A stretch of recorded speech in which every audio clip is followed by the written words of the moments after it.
thank you guys for showing up. Thanks to the Chamber of Commerce for inviting me. I wasn't expecting it to be like this. David's like, hey, we've got a meeting coming up, just a handful of people. Would you like to do a presentation? I was like, sure. Okay. So I'm going to be up here. I'm going to present to you our family's property, where we are today with it, what our future plans are with it, and a little bit background into the planning process and the planning type, I guess, on what we chose to go with in this project itself. What I'm presenting to you is the Clore Farm. It's a farm that's been in our family since 1808. I'm seventh generation. It is something of value to us. It was always farmed, different types of farming, from tobacco, cattle, hemp back in World War II, and different varieties.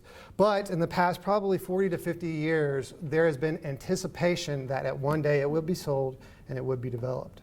My grandfather, Carl Clore Jr., started that process down the road. And over the years, we've gotten sewers onto the property. The I-71 came through, and the exit happened right there.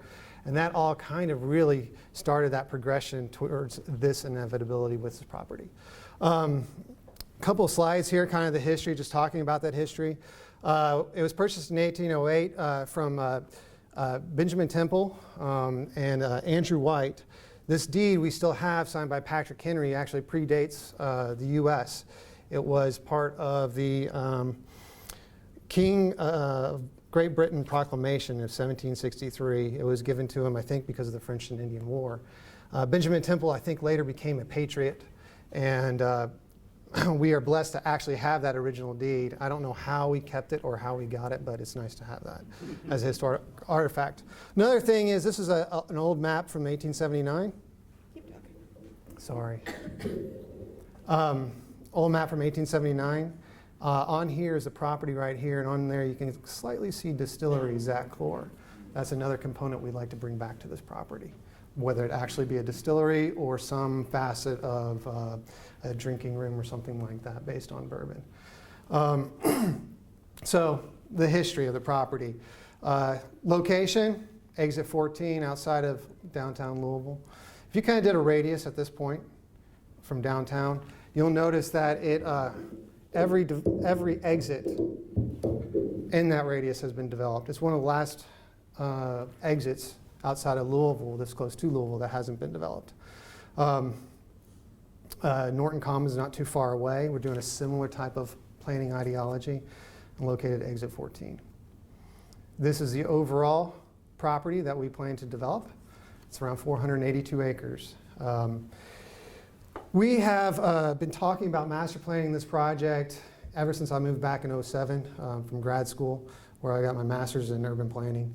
And we never really took the initiative until one day an apartment group who wished to purchase this property decided not to do it and purchase from us. And because of that, we said we cannot allow us to willy-nilly sell property and let it become something organically without master plan and thought and everything else. So that triggered us to start to seek planners and see if we could get some proposals from different groups, and we looked at 3 groups. We decided to go with the group DPZ. They're out of, well, there are several different offices. Their main office is in Miami. And they've done a lot of these projects known as new urbanist projects. And they did Norton Commons, and these projects, we'll get into the idea of what new urbanism is, but these projects are about the pedestrian and less about the vehicle. They started the new urbanism movement probably late 70s, early 80s as a response to kind of the post-World War II planning exercises. So I'm showing 2 pictures right here. You have on the left is LaGrange pre-World War II, where the car hadn't really come into a factor so much.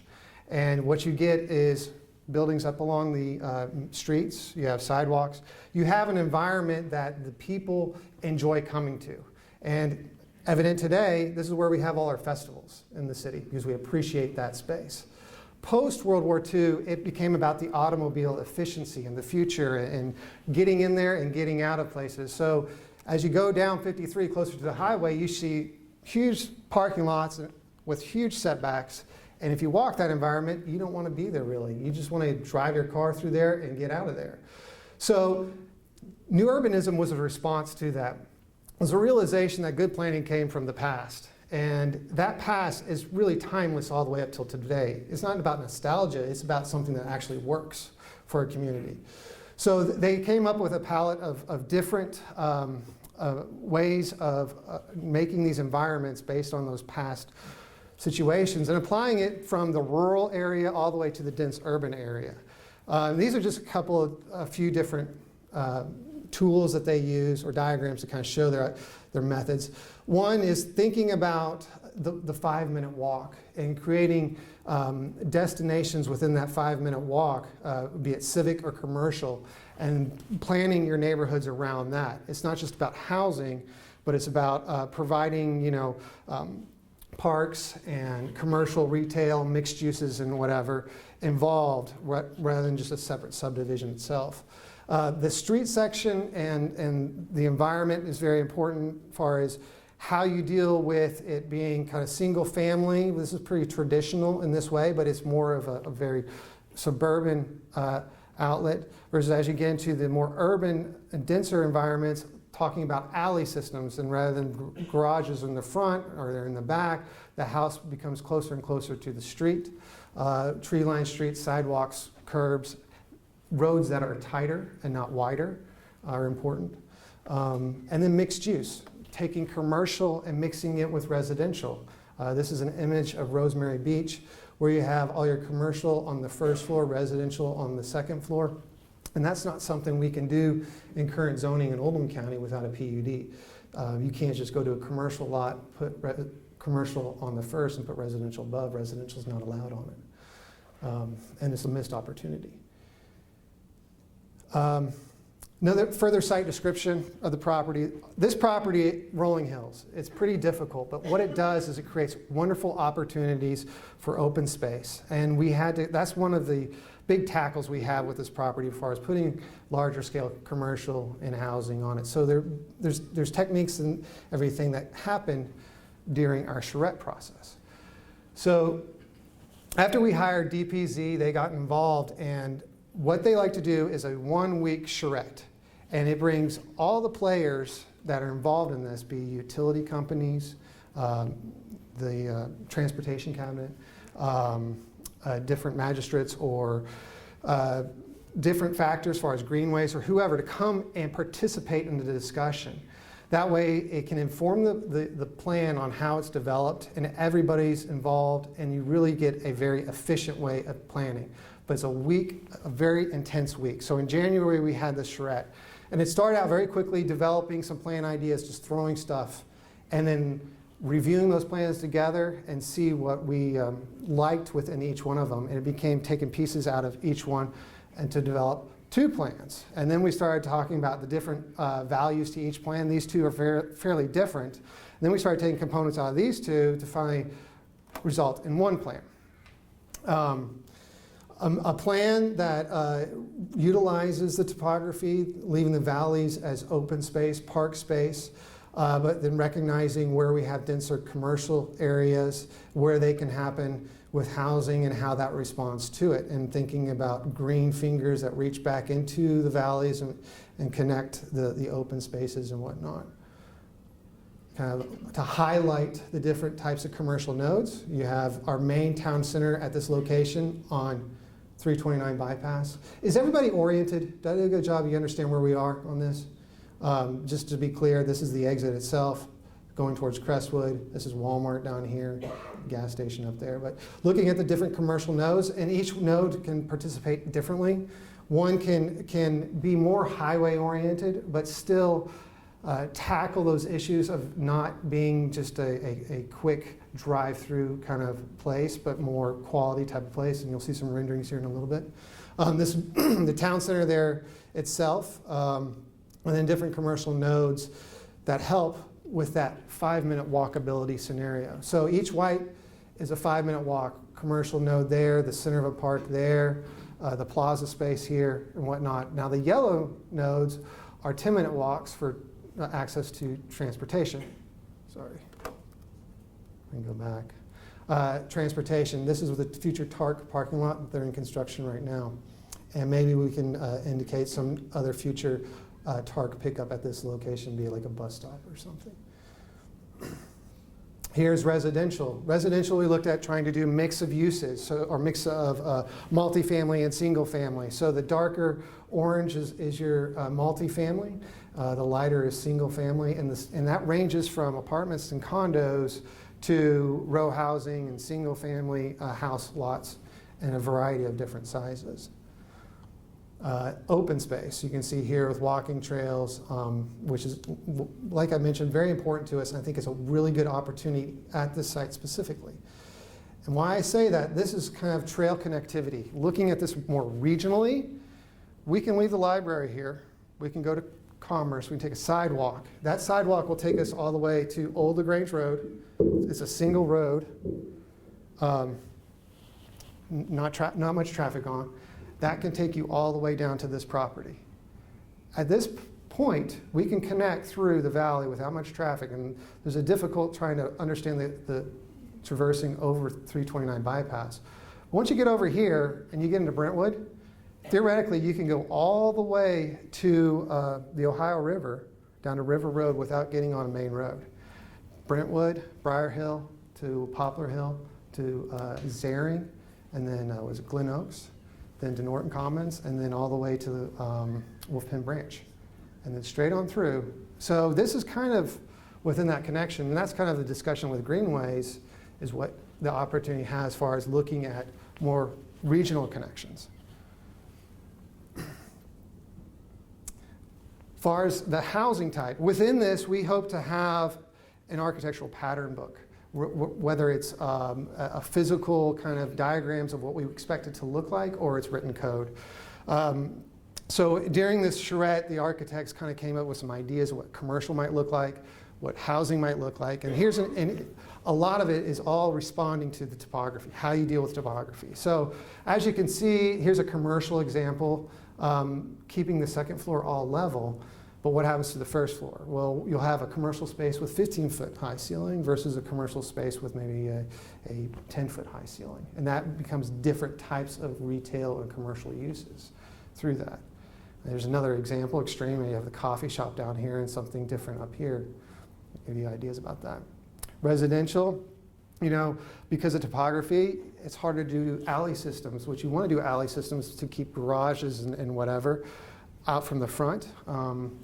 But in this example, it's looking at kind of a tiered system where you might have garages in the front and that create plazas up above, porches or whatever associated with the housing. And then, hold on, don't do that.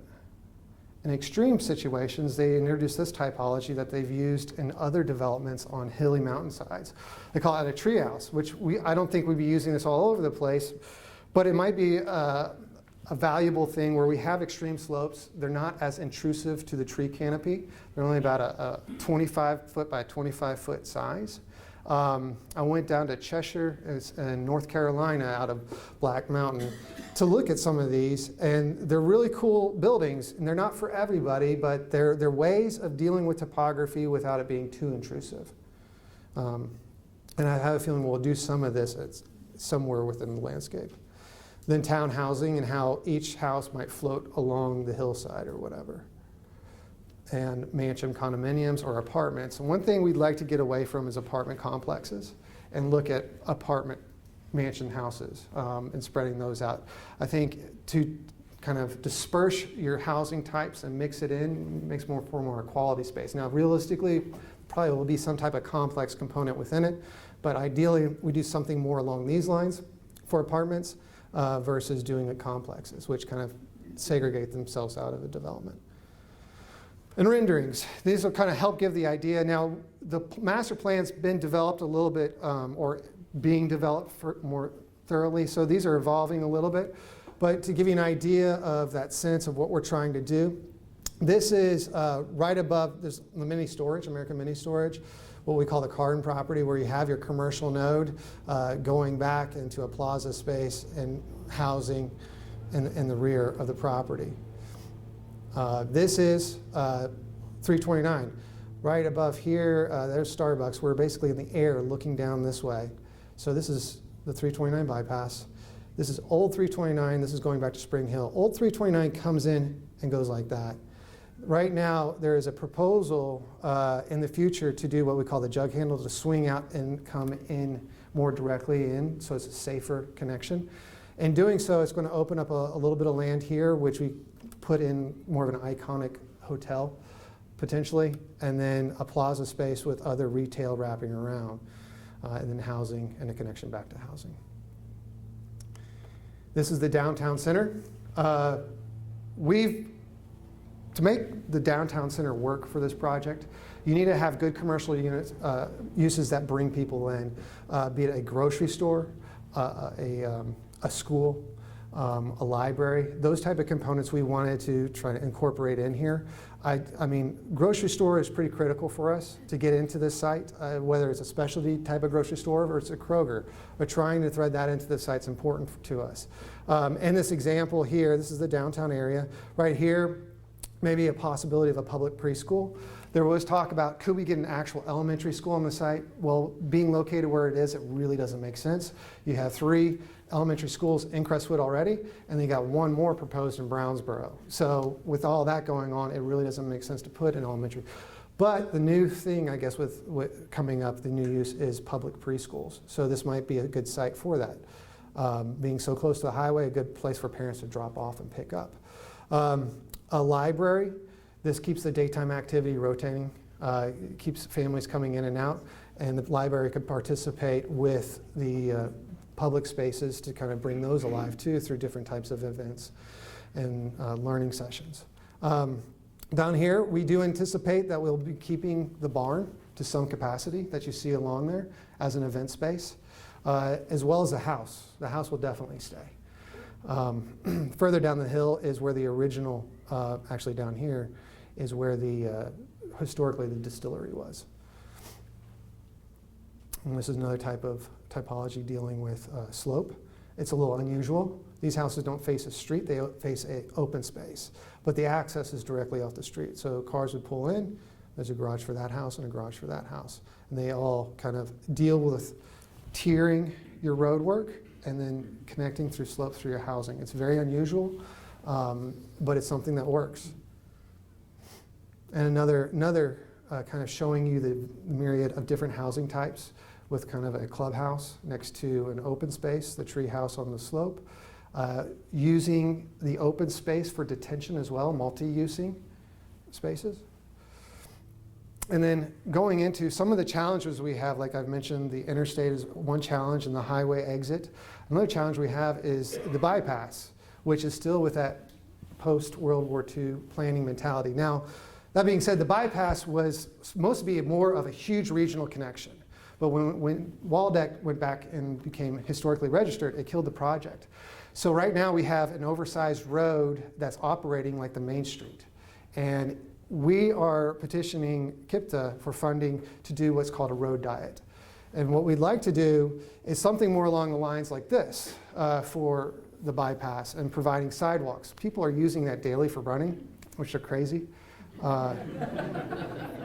But it's evident that people need it. I mean, it's a really good connection for pedestrians to use just both by exercise, and as this development gets further along, it's going to be a pretty critical connection just to connect neighborhoods through the area. So this is one way of looking at that potential and possibility of what it could be.